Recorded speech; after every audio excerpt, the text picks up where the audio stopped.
About 6 years ago, I was at a work conference listening to the president of a company who I admire greatly speak about how they schedule their employees and how they schedule the work days so that they can accomplish the most work and work together as a team. And when they're all working in this structure, they are able to move their product development forward very quickly. And I pretty much straight up fell in love with the concept as I was listening to her speak about it. And I really fell in love with it for my own work. And I have worked in this methodology for since then. And I've also taken it out of my work life and applied it to my personal life as well. And I want to share about all of that with you today. And the overarching concept here is all about time blocking. This might be completely foreign to you. You maybe have read a little bit about it but haven't implemented it, or you might be already time blocking. I want to help you do better in your time blocking. I want to help you start time blocking. I want to help you understand time blocking so that you can make the most of the time that you have in a day, and you can also set up your day to be an ideal day, and ultimately so that you can be the most productive that you need to be in both your work and in your life. So this ideal day episode is really the first of two-part episode of being intentional with your schedule. And I want to dissect our days first, and then we'll talk more about our schedules in the next episode. This episode is most specifically about your day and how you can build an ideal day and how you can use time blocking in designing and creating this perfect day for yourself. So let's define time blocking first. So time blocking is a structure and a plan for your calendar. And I will share examples of my calendar time blocking on our social media and here in the video. If you're watching the video, you might see a time block example. But essentially, mine's very color-coded, but essentially you are creating blocks in your day where certain things will happen. And we're gonna dig a little deeper in that here in a minute. I think time blocking also too is very much a mindset. It's something that should be practiced, and it's something that is a discipline. It is something that it's just going to be a journey for you as you start to time block and you start to see the results that it'll bring in your day and in your life and in your productivity levels. You'll start to continue to fine tune it. And I've been doing that for the past 6 years, and I'm going to share some of the things I've learned and how specifically I time block to help you in your time blocking and making the most of your time journey. Now that we've defined what time blocking is, it's putting blocks of time onto our actual calendars and schedules. I want to look at why time blocking works. And I think one of the reasons that it works is because it reduces decision fatigue. I've mentioned this in series 1, but decision fatigue is essentially we only have the capacity to make so many decisions in a day, and we make tens of thousands of decisions in a day. Micro decisions we don't realize we're even making, we are making, and we get to a point in our day where we just can't decide anymore, which is why dinner is often hard to figure out, because by the time we reach 5 or 6 o'clock in the afternoon, we just don't want to, we can't, we're just out of decisions for the day, so we can't decide.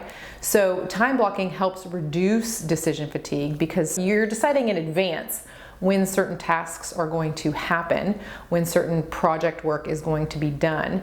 When you decide in advance, you have less decision fatigue in the moment in the day that you are actually working on that particular task or project. The other thing that starts to happen with time blocking is there's a whole lot less of this story happening in your head. When am I gonna have time for that? I never have enough time to do this. I'm never gonna be able to finish that. I'm not gonna be able to complete that goal. All of that negative stories that you tell yourself in your mind about your time and the tasks and the things and your goals and your dreams, you know, with deadlines and all of that, there's a lot that we tell ourselves mentally. We probably don't even know we're telling ourselves. I might have just said something that you did not realize you were saying in your own mind. Okay, when you start to do time blocking, there's less of this, and then there's less overwhelm. We talked a lot about overwhelm in episode 5 of season 1. You can go back and listen to that if you haven't yet. But there's less overwhelm when you predetermine what's going to happen in what blocks of your day. There's less feeling behind. There's less feeling like you're not going to be able to complete or accomplish something. Because instead of these kind of backwards or negative sort of thoughts about tasks and time, you start to, with time blocking, you start to think forward, you start to think future, you start to think positive.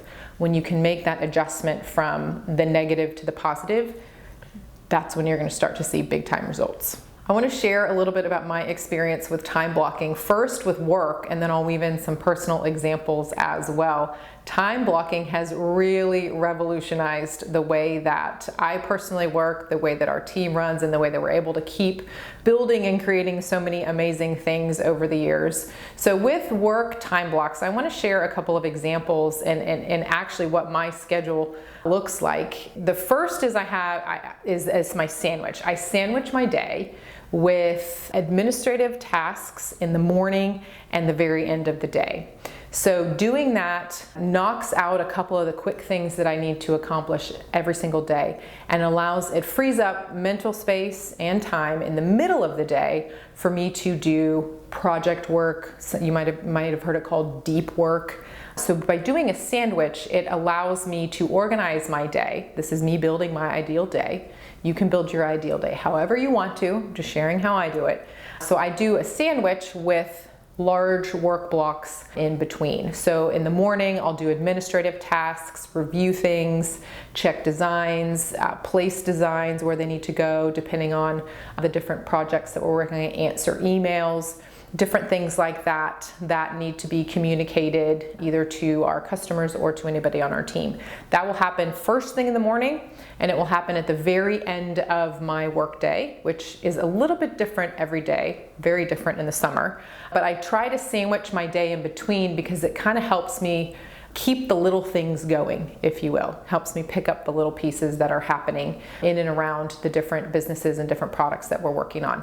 The other thing that I do in my afternoon sandwich, my afternoon piece of bread.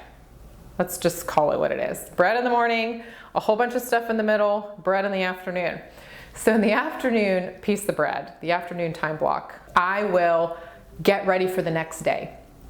If you learn anything from me in any of the talk about time that we're going to be doing, before you close your day today, set yourself up for tomorrow. Because what that's going to do is that's going to eliminate the chatter in your head when you're trying to fall asleep. Just do it. Just do it. Write down 3 things you need to do for the next day so that you've written them down, they're out of your head, and you can go and enjoy your evening of binge watching whatever you want to binge watch and falling asleep without stressing about your projects and work for the next day, or the thing that you're on deadline for, or the thing that you've just been putting off, right? Just write it down at the end of your day. So then what happens in the middle is my project work or brand work, depending on the day. So $5 dinners, I have worked on that on Mondays for many years. Mondays is $5 dinners work day. I do my Freeze Easy recipe development, planning, and setup typically on Tuesdays. That sometimes shifts around depending on where we are in the month and working on the timing of the end of the month and the new month.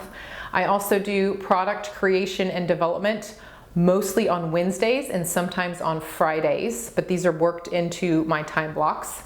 When I do our $5 meal plan work, that has happened every Thursday morning for 5 years.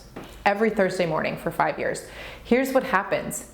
I don't stress about the fact that I have to do these tasks for the $5 meal plan ever. I don't even think about having to do these tasks because they always happen on Thursday morning. Thursday morning is when these things happen. They will happen when I'm traveling. Whatever's happening in the world, they will happen. If I look forward and see that I will have a trouble spot in not being able to complete that task, then I will make sure that the team knows about it and they can fill in for me. But pretty much 99% of the time in the past 5 years, I have done my $5 meal plan tasks on Thursday morning. And I share that as a specific example so that you can see that these things are essentially automated into my week, if you will. I don't have to think about when they're going to happen. They automatically happen. Yes, I actually have to physically do them, but it's not ever a stress point or a pain point or a trouble spot in getting those particular tasks completed. So those are a couple examples from my work schedule. I also have personal time blocks built into and they kind of go off of my work ones as well. The first one is going to be working out. Those happen in my 10 o'clock time block, pretty much 3 days a week, depending on the week. Sometimes it's a little bit different depending on the week and the way that I have different things scheduled. But for the most part, my first block a couple mornings a week after my admin block is a working out block where I will go to the gym or I'll go to the park and do the workout that I have scheduled for that day. The afternoon time block is cooking, teaching my kids how to cook in the kitchen, hanging out with my boys in and around the kitchen. During the school year, it's helping out with homework, but pretty much once I finish for the day and I set myself up for the next day, then I kind of turn back on off the work clock on the personal clock, and then typically that is doing dinner in the kitchen, activities, dropping off kids at activity A and picking up other kids at activity B, whatever's happening in the afternoon. And one of the things that I have set up for myself is school paperwork has a time block. And I've done this because there always seems to be some school paperwork at something, ordering photos, ordering yearbooks, filling out the beginning of the school year paperwork, sports paperwork, all these different things. I have dialed that into happening on Wednesday nights. Unless there's an urgent deadline, which doesn't actually happen all that often, I make sure to do all of that type of either paperwork or form filling out or ordering on Wednesday nights. And what again that does is I don't have to stress about the fact that there's this deadline Friday for this particular order. I'm going to do it Wednesday before the deadline, right? So it just eliminates a little bit of that mental back and forth that happens. And then I also use Friday afternoons. I sometimes work a full day Friday, but try to do half day Fridays. I will use that time to take care of any personal tasks, any healthcare related tasks. If I have to call to make any appointments or do anything like that, I will reserve a little bit of time on Friday afternoon for that type of task. Those are examples of how I personally work with time blocking. And again, time blocking I think is something that is, one, it's a journey, and two, it's a practice, and three, it's a discipline. So once you start doing it, you'll be fine-tuning it over and over. And we'll get into the pie of this in a little bit. But I also want to talk about how your day and time blocks evolve as you move throughout a year, let's say. So we have summer, we have school year. I'm currently recording this during pandemic year. So there's a lot of shifting that does happen for me personally, and probably for you as well, as your schedule changes throughout the year. And there you will fall into a little bit of a cadence here, but there is a difference. My time blocks, one, decrease and two, shift in the summertime versus the school year. In the school year, I have a very rigid, very much based on when my kids are being dropped off at school, when they're being picked up from school, and then of course it shifts around during the summer. It starts a little bit later in the day because we're sleeping in. We don't have to be up and out the house by 7:15 in the morning. So there's a little bit of room for grace in that. I'm also sometimes working later into the evenings during the summer hours. And so I think you've got to be willing to work with the season and the phase that you're in and making your time blocks work for you so that you can make the most out of your day is what we're trying to do here. And so when I do shift in the summer, I want to make sure that I do a better job of adjusting the workload that I have and adjusting the delegation that happens, within our team to make sure that everything keeps moving. Even if I take one work block away a day, we're still able to accomplish as much as we need to. So I've mentioned my sandwich, which is admin, project, admin. And that's actually a hybrid between kind of two concepts related to time blocking, and that's theme days and task batching. So the bread of my sandwich is essentially admin task batching. It's just batching similar type tasks together. across all of the different kind of themes and categories and buckets and products that we have. The other way to consider time blocking is with a theme day, which I kind of do this with my blocks. Like $5 meal plan has always been Thursday morning. $5 dinners has always been Monday morning. So I have a little bit of theme built into my day. I did for a short period of time work more in buckets, where I'm doing all SEO work across all brands at this particular block and all video production or pre-production at this block. So I have done a little bit of theme days that way by category versus by brand.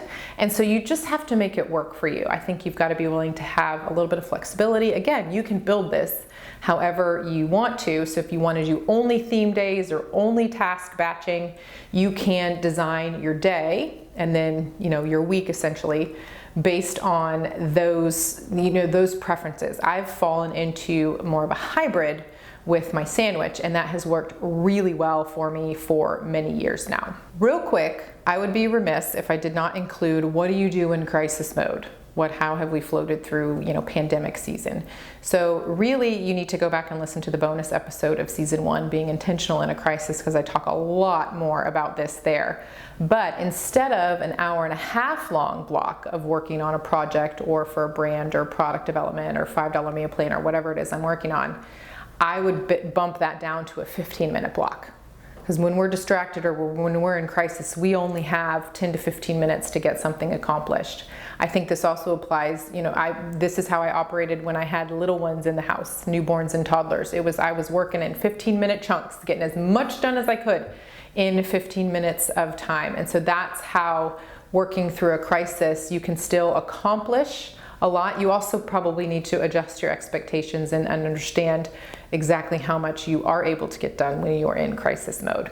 Definitely go back to listen to the bonus episode from season 1, being intentional in a crisis. We will talk a lot more about that. And of course, when you are struck with inspiration, you want to get into some of that deep work time, even if you're in the middle of a pandemic, go do it, ride that wave. Go learn about the waves in that bonus episode. It is a good one. You do not want to miss it. Boundaries as it relates to your time, and specifically your time blocks. This is the part where I give you permission to say no to a lot of things and give you permission to schedule things when they work for you. Okay? You set up your schedule, you set up your day, you set up your blocks. You do not have to schedule appointments during important blocks. I go way out of my way, and I'll ask the receptionist to look at different dates if they can't find an appointment that will work for my schedule. Perfect example from this week actually is I needed a dentist appointment for the younger 2 boys, and she wanted to schedule me in the morning. And I was like, sorry, can't do that. Work happens in the morning right now. So she found a later in the day appointment for me, but I had to tell her that's not gonna work. Like, make your appointments work with your schedule. Say no to things that aren't gonna work in your ideal day. Because if I had said yes and said, okay, yeah, let's take that 10 a.m. appointment for the dentist, what would have then happened? I would have been like, I can't get any work done. How am I supposed to get any work done? I get back home and I'm flustered because I should have been working in the morning and I wasn't, and that's the best time for me to be working is actually right at 10 a.m. Why did I do that? No thanks. I don't have time for that business, and neither do you. So make your appointments work for you and say no to commitments that can't fit into your ideal day. If there's something that somebody wants you to do and you can't figure out what block it can go to, or when you can spend time on that particular task, whether it's a volunteer job or it's a quick one-off, a regular volunteer job, a recurring volunteer job, if it's a one-off volunteer job, if it's an appointment of some kind, if you can't figure out where it can go in a time block, nope, next. Just give yourself permission to say no, and when you are gonna say yes, it needs to be very clear how that fits into your day and how that's gonna fit into your week, so that you don't have any of that extra negativity floating around mentally for yourself. I want you to be protective, and I want you to have clear boundaries of your time. More ideas of time blocks. I've shared when I do school paperwork, find a time in your schedule when you can just make that the day that you do it. Homework help, right? That is always from 4:30 to 5:30 or from 6 to 7, like whenever homework fits into your afternoon schedule. Set that time, communicate it to your people, especially if it's something that multiple people in your family are working on. Another thing that you would want to have a time block for is any sort of research that you need to do. This is when I research things. I mean, sometimes we get struck with something and it's like 11:30 at night and we have to know everything we can find out about X disease, then we go Dr. Googling, okay? Maybe that's not what I mean by online research, maybe so. But if there's something you're working on, maybe it's an upcoming trip that you want to take. Maybe it's research for how you're going to help your kid in some subject of school, or maybe it's researching summer activities for your kids. Like there's always things that we're looking and searching for, right? Set aside a time for when that can happen. Another thing that you can set aside time for, this is really great, especially if you struggle with online ordering and needing to reduce your instant gratification. We've been doing this with our kids, is make yourself a wish list and have one time a week that you order things from online. Enough with the daily Amazon deliveries. Okay, maybe not daily, but you get the idea. Set aside a time where you're going to go and order things. It could be that you want to research and order at the same time, especially if it's a larger purchase or something like that. So you want to make sure that when you do one time block a week, Thursday afternoons is when you put in all your online orders. Maybe if you're doing online grocery orders, you do your other orders at the same time. And I think that that'll help delay a little bit of that, one-click ordering. It's too easy, right? Set aside some accountability for yourself and have the option of just ordering things, once a week. I know there might be a sale. Wait, I know, I can hear you already you're trying to tell me through the phone. I know. No, set aside one time, delay a little bit of that instant gratification, and make smart choices with your money. Also, working out, I shared that with the gym. Working out is something that you want to put into a time block, because guess what happens when you have a time set aside for it? You're more likely to go out there and do it, right? Also, dentist and doctor's appointments, any therapy appointments, anything that you might have happening, make sure that going to the dentist, it's 10 minutes to get in the car, well, maybe 5. 5 minutes to 10 minutes to get there. An hour that you're in the waiting room, 5 to 10 minutes to get home. That's an hour and a half. That's one time block, right? So make sure that you are, one, slotting enough time for all of these things, and two, that they're put into a block in your day that's going to make sense for you.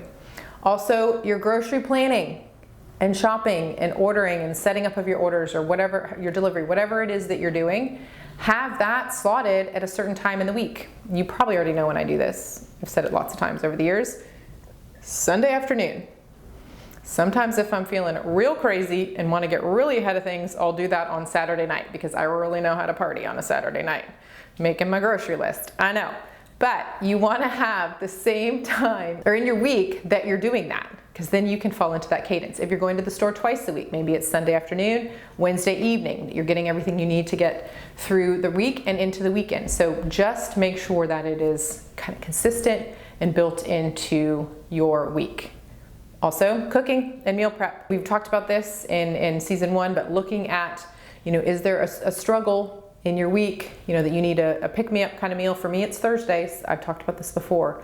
I don't love to cook on Thursdays because I'm just kind of tired and I'm over it for the week. But then I set myself up for success, eat dinner at home, and then just kind of regroup, and I'm good to go for the weekend. So figuring out how to get cooking fit into your schedule and that's a little bit easier because we got to eat dinner every day, right? But could making adjustments to when and how you're cooking help you find better success eating more at home, eating healthier, spending less money on takeout and groceries too, by getting it all planned out, right? Now for the pie, the most delicious part of every episode, we talk about plan, implement, evaluate. PIE is my acronym for intentional living, and how we can take PIE and apply it to building our ideal day and looking at time blocking. So let's dissect that now. First is planning. What do we need to do to get set up with time blocking and to get more productive with our days and our weeks? And the first is you need to make a solid list of all the things that happen in a day and week's time. So maybe take the next week and write up this whole list.